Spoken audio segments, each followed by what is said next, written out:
After 10 years in tech sales at Oracle, Google Cloud, and now a late-stage startup, and working with hundreds of aspiring SDRs trying to capture the opportunity of breaking into tech sales and opening up a six-figure career, I've seen far too many promising, talented job seekers have their hearts broken time and time again in their interview processes. They get to the final rounds and they just fall a little bit short, and that can be heartbreaking. It's like when you find someone that you really like, that you're dating, and things are going well and they're into you too, and all of a sudden they run off with another person.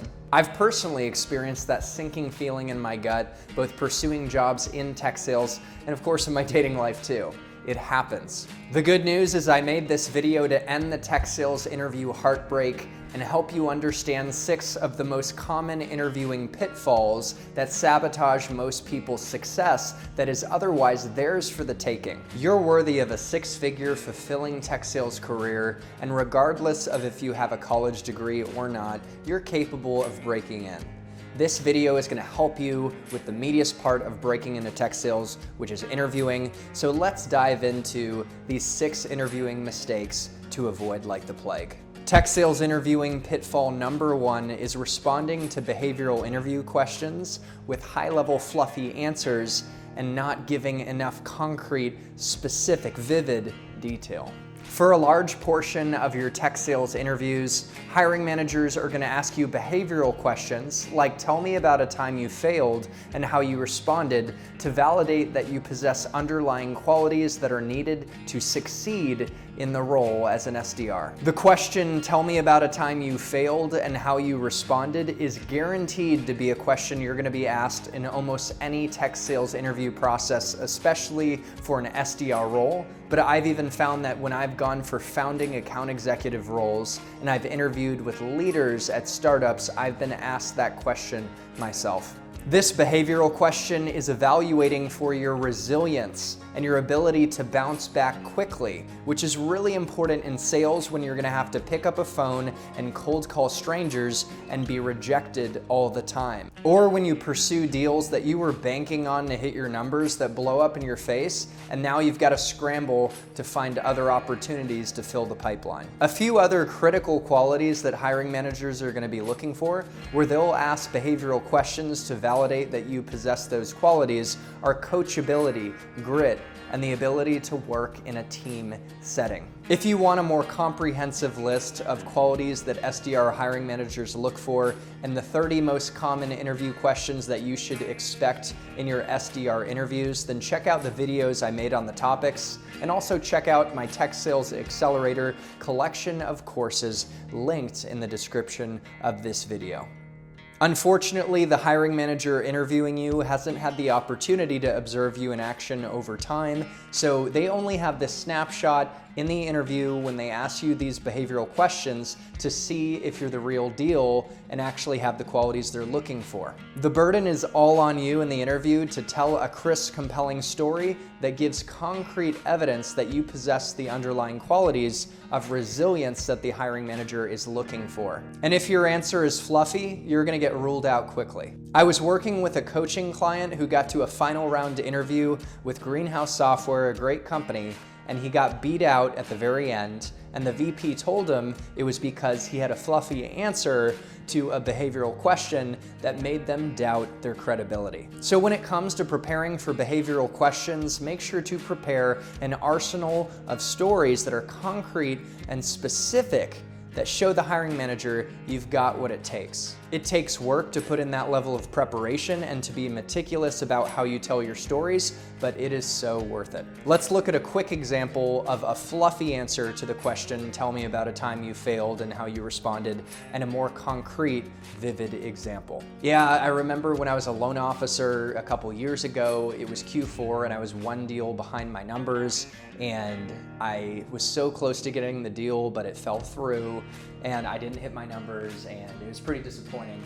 And I did bounce back though, and the next year I hit my numbers and ended up going on a trip I wanted to go on, and I felt good about it. It goes without saying that was a pretty high-level, fluffy answer, and perhaps the hiring manager would doubt my credibility if I answered at such a high level. Now let's look at an example of a more concrete, vivid story that answers the same question. Ah, man, I remember it like yesterday. It was a couple years ago, and it was Q4 back when I was a loan officer at XYZ company, and I was 20K behind my number, and I had a 30K deal in front of me that would get me not just to my number, but to accelerators that would tap into greater commissions, and that would help me afford a vacation that my girlfriend and I really wanted to go to Greece that summer. I really needed this deal, and you know what? I found myself sitting with Tim, who apparently was the guy making the decision, and we had talked through a lot of the details, and he seemed ready to go, but what happened is his wife, Susie, she showed up a little late, but suddenly she decided that she was an economist and interest rates were gonna be dropping, and it didn't make sense for them to move forward.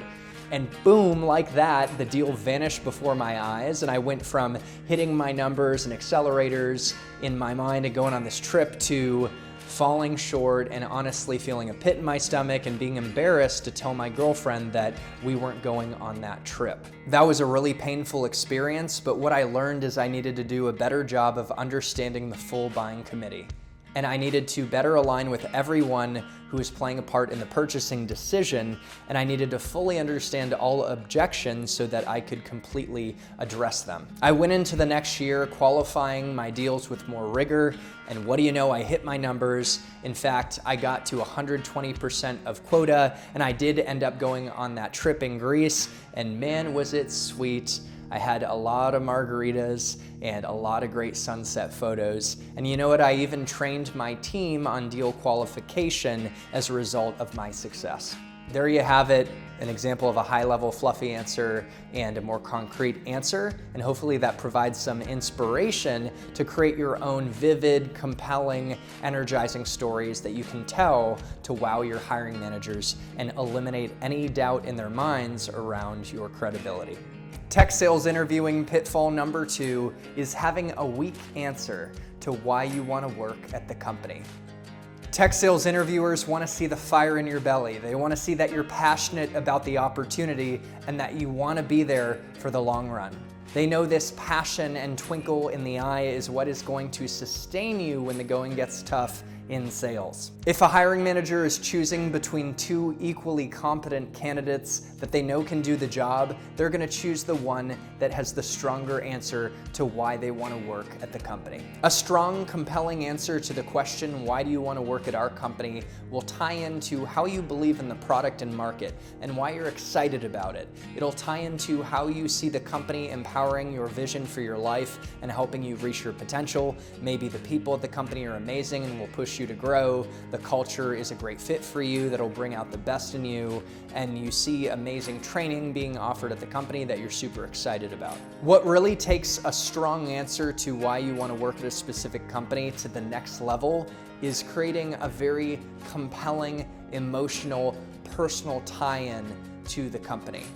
There was a guy I worked with, John, that ended up working at Karam Healthcare, and he wowed him with his answer to why he wanted to work at the company by basically tying in how the company's solution that provides better benefits to employees that reduces surgery costs would have saved his family thousands of dollars and really save them a lot of pain if they had that solution available when his mom went through a very expensive surgery. The way he told it was very emotive, it was very specific, and not only did it show that he really believed in the product, but it showed he really understood the product and the benefits and could articulate that to customers. For most companies, you're not going to have the opportunity to connect to their product on such a personal, emotional level.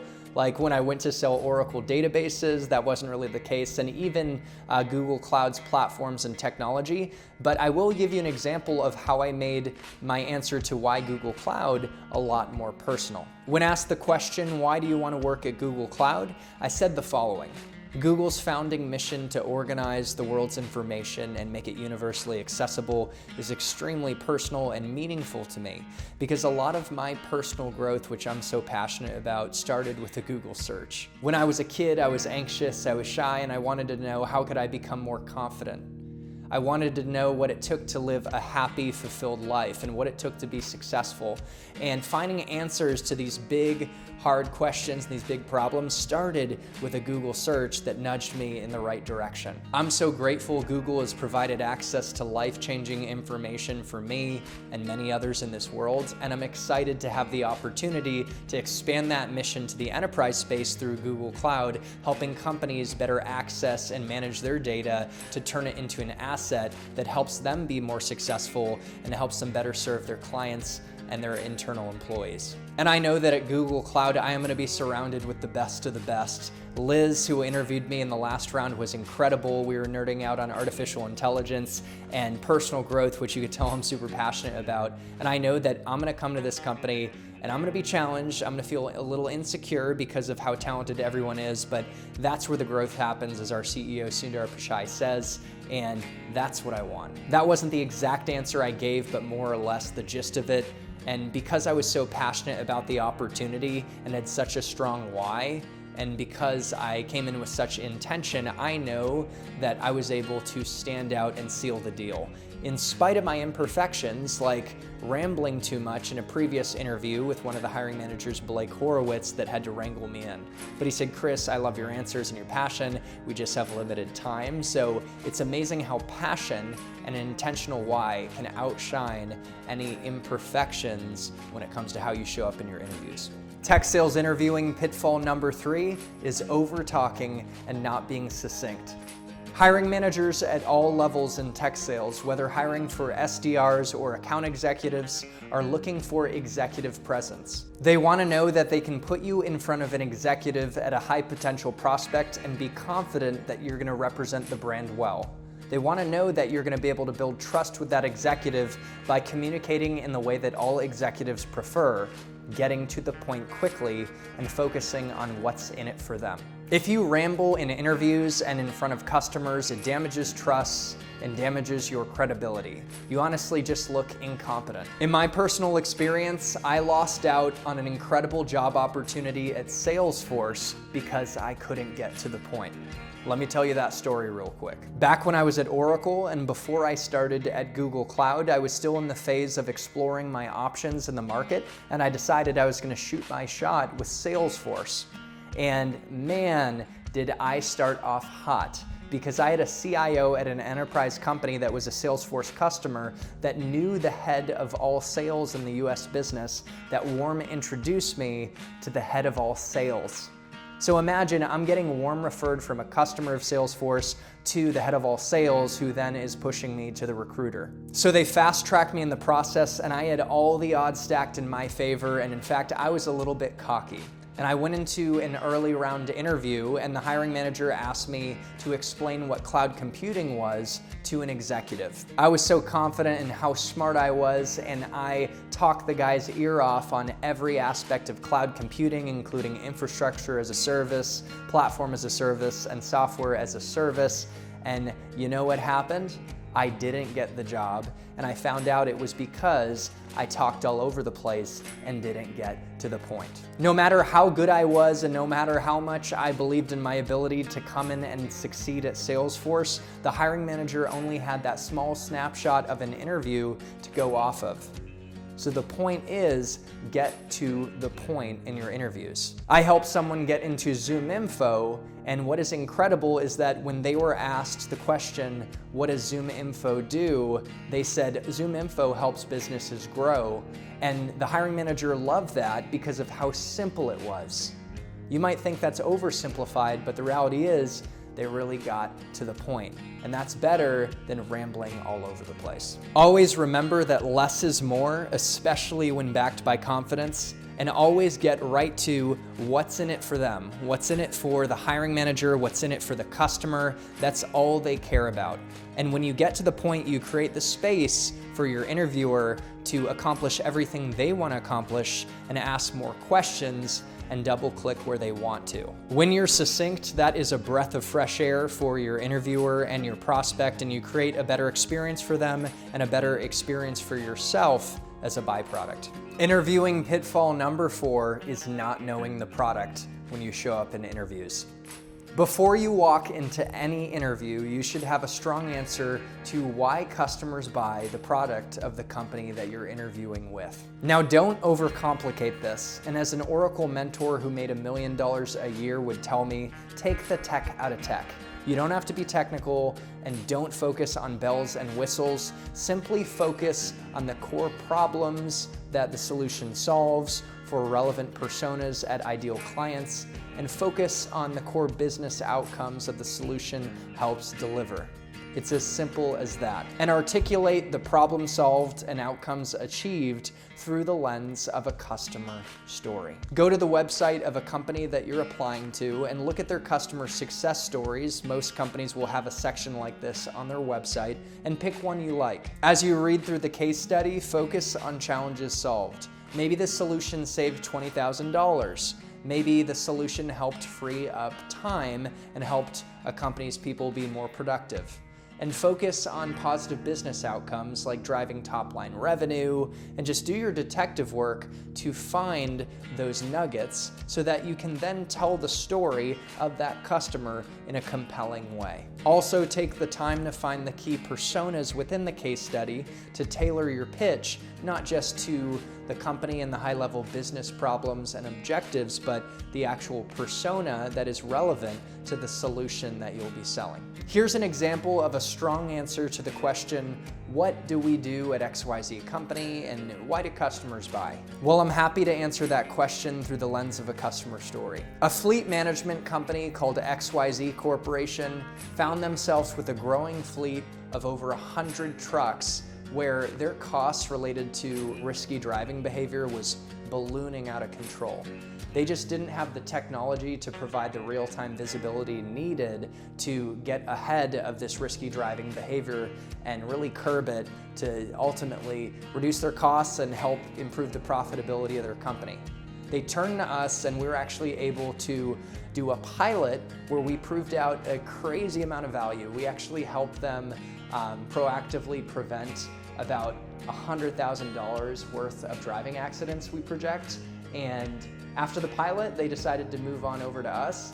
And now I think we've saved them over $500,000 in accidents related to risky driving behavior, thanks to implementing our solution. This wasn't a perfect answer, and candidly, this was off the cuff, but hopefully it drives the point home that you want to show that you can tell a relevant customer story. And in this case, this solution helps companies save money related to avoiding risky driving behavior accidents, and that was quite apparent through the story. One thing I could have done a little better is tying in how the specific persona, maybe the person in the role managing the fleet itself, had their quality of life be dramatically improved by implementing our solution, and maybe they're able to sleep more at night, and that would actually be a little bit more emotional and compelling. So definitely think about not only tying in the high-level business problems solved at relevant companies as you tell the story, but how the individual persona is impacted by the solution in a positive way. Now, wrapping up on this point, I do have a horror story to share, and I'm being a little dramatic, but someone that I was working with that I helped get an interview with Dell, which is one of the greatest sales organizations out there, and it's just such a good company to launch your career at. Just like when I went to Oracle, you just get great training, and it's a great brand that equips you to bounce around to great companies like Google Cloud and AWS from there. The first round interview at Dell, at least at the time that this person was interviewing, was a series of questions asked where you would record a video answering those questions. And if you passed the video screening interview, then you'd get to the actual interviews with live people in a typical conversation that you'd expect in tech sales interviews. One of the questions was, why do customers buy Dell EMC? And unfortunately, this candidate ended up talking about why customers buy Dell laptops. What he didn't realize is that Dell is such a big company with so many business units that he wasn't going for a role selling Dell laptops. He was going for a role selling Dell EMC, which is storage. And Dell EMC is actually the result of an acquisition that Dell made a while back. Because of his lack of attention to detail on the specific product that he would be selling in this role, he definitely annoyed the folks looking at the video, because I've heard myself that is one of their biggest pet peeves at Dell, is when folks think that they're coming in to sell Dell laptops, which is not the case. So when it comes to interviewing, especially with big legacy tech companies like Dell and Oracle that have many business units and many solutions, make sure you do your homework and you pay attention to detail on what specific solution that you're going to be selling, because you have to get that right. And then of course the next step is telling a relevant customer story from there that highlights that specific solution and its business impact. The fifth tech sales interviewing mistake is not bringing thoughtful questions to the interview. One of the most important qualities that hiring managers are looking for at any level, whether you're an SDR or enterprise account executive, is curiosity. Because curious people tend to have limitless potential, and folks who think they know it all actually cut off their potential. Remember the example I gave earlier when I was in that Salesforce interview and I was asked, how would you explain cloud computing to an executive? And I thought I knew it all, and I ended up rambling and talking too much and screwing myself over. What I could have done to wow the hiring manager in that specific interview scenario would have been to step back and tell the hiring manager, as if talking to a hypothetical executive, that, hey, before I talk your ear off on all things cloud computing, I just wanted to check to see what's your current understanding of the cloud today. That right there would have been an example of curiosity in action. The main way that the hiring manager is going to assess for your curiosity is at the end of the interview when they ask you, do you have any questions for me? This should be a slam dunk opportunity to bring great questions to the table and show your curiosity. But what's amazing is some people get to this stage and don't have any questions, which is really the worst thing you can do, or they bring really lazy questions to the table, like tell me about your culture. That question right there, tell me about your culture, is egregious, because you could literally look on the website and learn all about the culture. A better way to frame that question on culture in a much more thoughtful way would be to say something like this. Hey, I was reading your website and I saw that diversity, equity, and inclusion is really important to your culture, and that's something that I really value myself. I'm curious, what's your experience in terms of how the company embodies that on a consistent basis? Or another flavor of that same question is you say, again, I noticed that diversity, equity, inclusion is an important part of the culture. I'm curious, what aspects of the culture have been most impactful to you? Taking your question a little bit further by showing you put in some legwork and did some homework is an example of what I call a double-edged question. And you can ask many flavors of double-edged questions, including double-edged questions related to the role and the business. And ultimately, those double-edged questions show your competence. They show your intentionality and your preparation, which really does go a long way with hiring managers. An example of a double-edged question as it relates to the overall business could be something like this. I noticed you recently launched a partnership with XYZ company, and I'm curious to get your perspective on the partnership and how it's shaping the day-to-day go-to-market approach for the folks on the sales floor. That type of question will make the hiring manager think, oh, okay, they did their homework, they mean business, and it'll provide for a great discussion and an interesting conversation. Asking pointed questions about the individual you're talking with, the role, and the business signal competence. And the final flavor of questions you want to think about asking are questions that are evaluating if the company is a good fit for you. I'm curious, what are you doing to build culture on the sales floor? I'm curious, what are you doing to invest in your people to help them get promoted to account executive? How do you invest in building a strong culture in a remote work setting? These are examples of you asking questions that are qualifying them to see if they're a fit for you, and this will earn you a lot of respect with the hiring manager. Let's be real, no one wants someone who's desperate and is just trying to cling on to anything that they can get. They want someone who has some self-respect and is being choosy. This signals that you're a high-quality candidate. Last but not least, tech sales interviewing mistake number 6 is not closing on next steps. When you're going for a role in sales, if you're not closing in every interview, especially the final round interview, it's a red flag for hiring managers. When I personally get to the end of an interview, I say something like this: Tim, I really appreciated the time today and the opportunity. After this conversation with you and Brian and Sally from your team, it's clear that this is the company I want to bet my career on. The people are amazing, I'm gonna be pushed to grow in this culture, the training's incredible, and I am ready to hit the ground running and run through walls to get things done. So my question to you is, what do I have to do to earn this opportunity? I'm personally a big believer in showing passion and intentionality and flat out asking for the job, just like you would ask for the business of prospects when you're in the actual role. Once you're done in the interview itself, you're not done closing. The next step in the closing process is to send a succinct, impactful follow-up message to the hiring manager. In the interview itself, it's your job to take thorough notes on the values of the hiring manager, what they look for, what they love about the company, and to ultimately highlight any nuggets that stood out to you from the conversation so that when you send your follow-up, it can be highly personalized to them. And you can clearly articulate why you're excited and why you're gonna be a good fit in a relevant way. You'll wanna send that post-interview follow-up email as soon as possible, ideally within an hour of the interview, so that the hiring manager can pass that along to the recruiter, and that can be included in the justification for hiring you for the role. It's one extra data point that you could sneak in there that could put you over the edge in a competitive job market. And you know what? After you close in the interview itself and send a personalized follow-up note within an hour of the interview, you might not be done closing.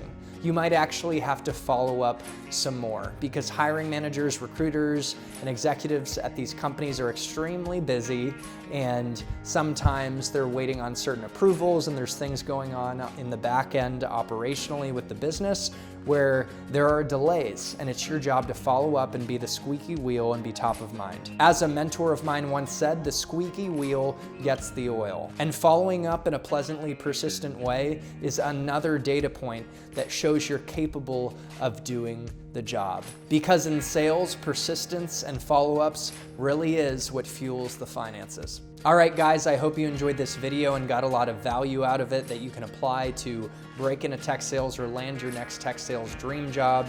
If you got value, hit the like button and share this video with more people who could benefit from the message. Make sure to apply the principles from this video and prepare vivid stories for behavioral interviews that instill confidence in your interviewers. Prepare a crystal clear why you want to work at specific companies to really show your intention and passion and wow hiring managers. Practice, practice, practice answering questions in a way that is succinct and gets to the point, showing your executive presence. Make sure you know the product at a high level and why customers buy, and that you can articulate that through the lens of a customer story. Make sure to bring pointed, intelligent, double-edged questions to your interview conversations to show your curiosity. And remember, always be closing. Close in the interview, send a follow-up note within an hour of your interview ending, and continue to follow up if needed to close the deal. I'd love to hear from you guys as well, so can you share some of your interviewing pitfalls to avoid or interviewing pro tips with the audience here so we can all benefit? And can you also let me know what other topics you might want me to make videos on, because I realize I want to tailor this channel to what you guys are looking for, and I'm always seeking to do a better job of that. Finally, if you're serious about breaking into tech sales and getting your first promotion from SDR to account executive, or all of the above, then check out my new course, Tech Sales Accelerator. It's a collection of 8 courses that gives you the blueprint to break into tech sales and launch your career to join the 6-figure Earners Club as an account executive. I put 2 years into this course, I'm proud of it, and I want to build a community around it where we're all elevating each other and helping more people break into tech sales. I've linked Tech Sales Accelerator in the description of this video with a promotional discount as well if you want to look at investing in the program. I've also linked my Calendly so you can book coaching with me to tackle specific problems on your tech sales journey or chart towards specific goals and get there faster. But hey, if you're not at a point where you have money to invest in a program like Tech Sales Accelerator or coaching with me, which was me when I was in college and I hadn't broken into tech sales yet, that's not a problem. And just keep up with this channel. I'm gonna pump out as much value as possible on here and keep it rolling so that hopefully you break into tech sales regardless of if you ever invest in Tech Sales Accelerator. At the end of the day, I want more people to win, and I really appreciate you showing up and investing in your professional and personal development. All the best to you in tech sales and in life. Happy living and happy selling, and we'll see you in the next one.